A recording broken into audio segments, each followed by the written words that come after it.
Assalamualaikum warahmatullahi wabarakatuh. Perkenalkan nama saya Surandi Surajaya Putra dengan NIM 24051717645 dari angkatan 24B. Jadi pada video kali ini saya akan menjelaskan mengenai remedi UAS Logika Matematika. Sebelum ke penjelasannya, izinkan saya untuk berterima kasih ke Bapak Petrus Pendianto, SPD MSI, karena telah memberikan saya kesempatan untuk remedi kali ini.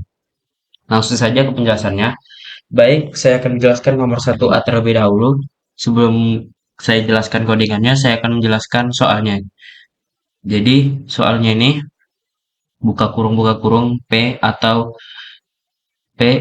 negasi Q, tutup kurung P tutup kurung atau buka kurung lagi negasi R, jika maka Q tutup kurung, baru jika maka P. Jadi, dalam bentuk codingan akan seperti ini. Not P, not buka kurung P or not Q tutup kurung lagi, baru or di tengahnya, baru buka kurung lagi, not R or Q tutup kurung, baru tutup kurung lagi, baru or, baru P. Ya, jadi pada bagian import iter's tools-nya ini itu digunakan untuk membuat kombinasi semua nilai logika true dan false dari variabel P, Q, dan R. Lalu selanjutnya pada tiga baris ini, yaitu print ini, digunakan sebagai judul dalam tabel kebenaran. Jadi gunanya untuk sebagai judul dalam tabel kebenaran itu. Lalu pada bagian deproposisi ini, deproposisi ini berfungsi untuk menerima tiga parameter logika, yaitu P, Q, dan R.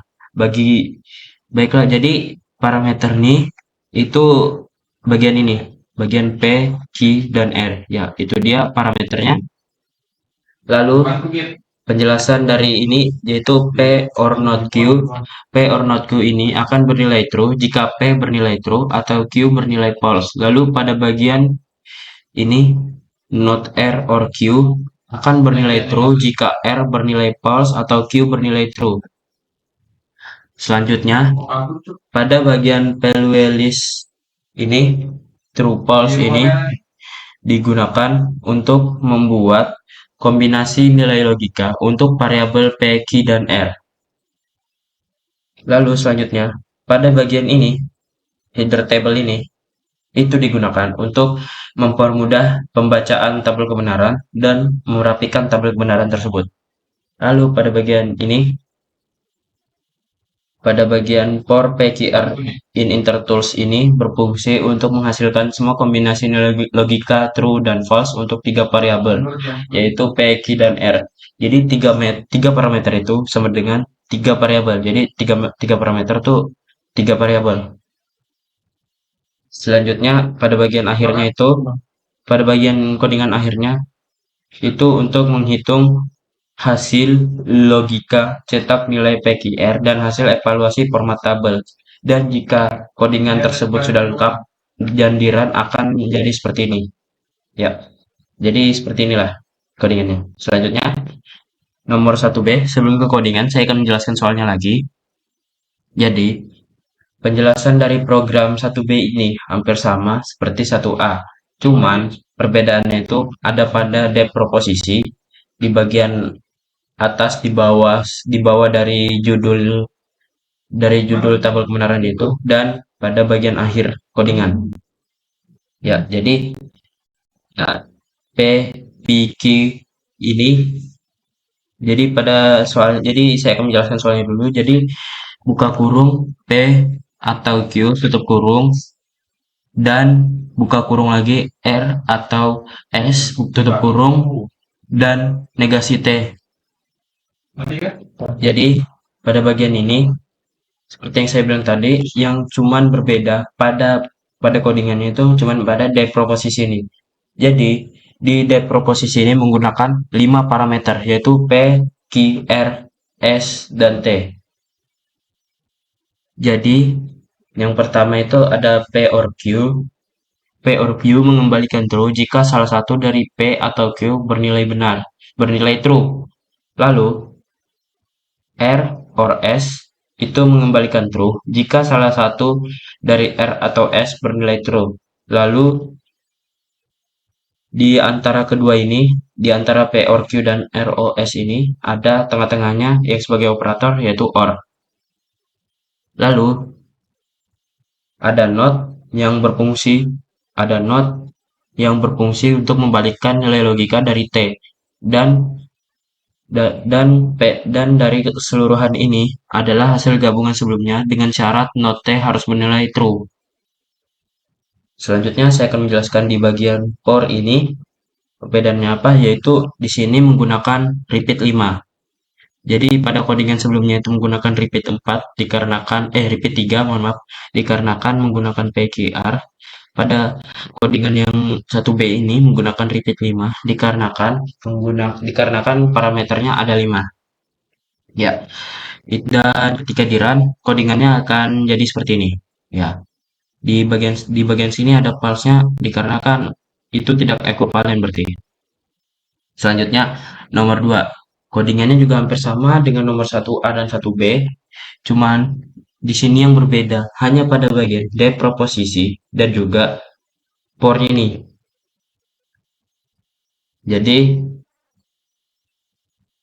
Jadi pada bagian depth proposisinya ini menggunakan 4 parameter, yaitu P, Q, R, dan S. Jadi P, Q, R, dan S. Untuk premis 1, jadi pada premis 1, jika P bernilai false atau Q bernilai false, maka hasil premis 1 adalah true. Jika pada premis 2, jika R bernilai false atau Q bernilai false, maka hasil premis 2 adalah true. Lalu pada premis ketiga, hanya P saja. Lalu pada premis keempat, jika R atau S bernilai true, maka premis 4 adalah true. Lalu konklusi hanya S saja. Jadi, premis 1, 2, 3, 4, dan konklusi. Jika semua premis bernilai true, maka hasilnya akan true, kecuali jika konklusi false. Selanjutnya pada bagian akhir codingan itu menggunakan repeat 4. Menggunakan repeat 4 dikarenakan parameternya cuma 4, yaitu P, Q, R, dan S. Ya, ke codingan selanjutnya, dan hasilnya seperti ini. Ya, selanjutnya codingan nomor 3. Saya akan menjelaskan dari nomor 3 ini. Sebelum saya menjelaskan program ini, saya akan memberitahu tujuan dari program ini. Tujuan program ini untuk memeriksa apakah dia himpunan A dan B saling lepas. Jika saling lepas, program akan menampilkan gabungan kedua himpunan. Jika tidak, program akan menampilkan elemen irisan kedua himpunan. Jadi, bagian ini awal codingan himpunan A berisi bilangan genap. Jadi pada bagian ini ya. Bagian ini, himpunan A berisi bilangan genap dari 2 sampai 20. Pada kalau himpunan B itu berisi dari 1 sampai 19. Lalu selanjutnya pada bagian irisan, pada bagian print ini, print A dan B ini itu untuk menampilkan elemen dalam himpunan A dan B agar mudah dipahami. Lalu pada bagian ini irisan A dan B ini ada operatornya, yaitu bagian dan ini. Ini digunakan untuk mencari irisan elemen yang sama antara A dan B. Jika tidak ada elemen yang sama, hasilnya adalah himpunan kosong. Selanjutnya, pada bagian irisan A dan B, ini tadi ya, itu tengahnya operator bagian ini berarti. Selanjutnya pada bagian if not irisan ini. Pada bagian ini berarti if not irisan ini berarti memeriksa apakah variabel irisan kosong. Jika kosong itu berarti A dan B saling lepas atau tidak memiliki elemen yang sama. Selanjutnya pada bagian ini, pada bagian print himpunan A ini saling lepas ini digunakan untuk menggabungkan semua elemen dari himpunan A dan B menjadi satu himpunan baru. Program menampilkan pesan bahwa A dan B saling lepas dan menunjukkan hasil gabungannya. Selanjutnya, pada bagian ini, jika A dan B memiliki elemen yang sama, maka program akan menampilkan elemen-elemen tersebut variabel irisan. Dan jika di run, hasilnya akan seperti ini. Ya, jadi pada nomor 3 ini, himpunan A dan B-nya saling lepas, dan gabungan semua elemen Satu, 2, 3, 4, 5, 6, 7, 8, 9, 10, 11, 12, 13, 14, 16, 17, 18, 19, 20. Ya, itu dia hasil gabungan semua elemennya dan himpunan A dan B-nya ini saling lepas. Selanjutnya, nomor 4. Jadi pada bagian import numpi as NP ini itu adalah itu digunakan untuk komputasi ilmiah termasuk operasi matriks. Selanjutnya pada bagian ini ANP array ini itu matriks A berukuran 3 kali 3 dan matriks B berukuran 2 kali 3. Selanjutnya pada bagian ini untuk ngeprint matriks A sama dengan berapa, matriks B sama dengan berapa. Lalu selanjutnya pada bagian ini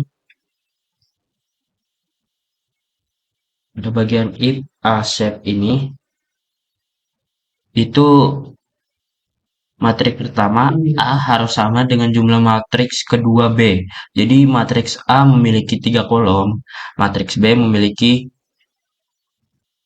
3 baris, maka matriks A dan B dapat dikalikan.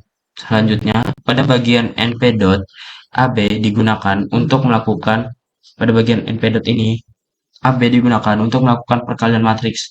Matriks hasil C memiliki dimensi yaitu 2 baris kali 3 kolom. Selanjutnya pada bagian if C ini, if C shape 0 sama shape 1 ini, determinan hanya dapat dihitung untuk matriks persegi. Dimensi baris sama dengan kolom matriks. Dimensi baris sama dengan kolom matriks C memiliki 2 kali 3, sehingga bukan persegi dan determinannya tidak dapat dihitung. Selanjutnya, pada bagian determinan ini, pada bagian determinan NP LIANLG titik D DET C itu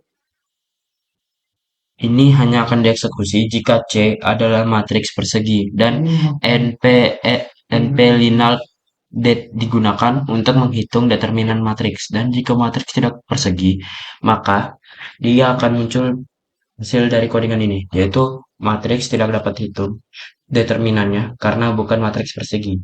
Dan jika matriks A dan B tidak dapat dikalikan, maka akan muncul seperti ini. Matriks A dan B tidak dapat dikalikan karena ukuran tidak sesuai. Dan ketika programnya ini di-run, akan muncul hasil seperti ini, yaitu matriks A dan matriks B tidak dapat dikalikan karena ukurannya tidak sesuai. Ya, itu saja penjelasan dari saya, Surandi Surajaya Putra. Saya pamit undur diri. Wassalamualaikum warahmatullahi wabarakatuh.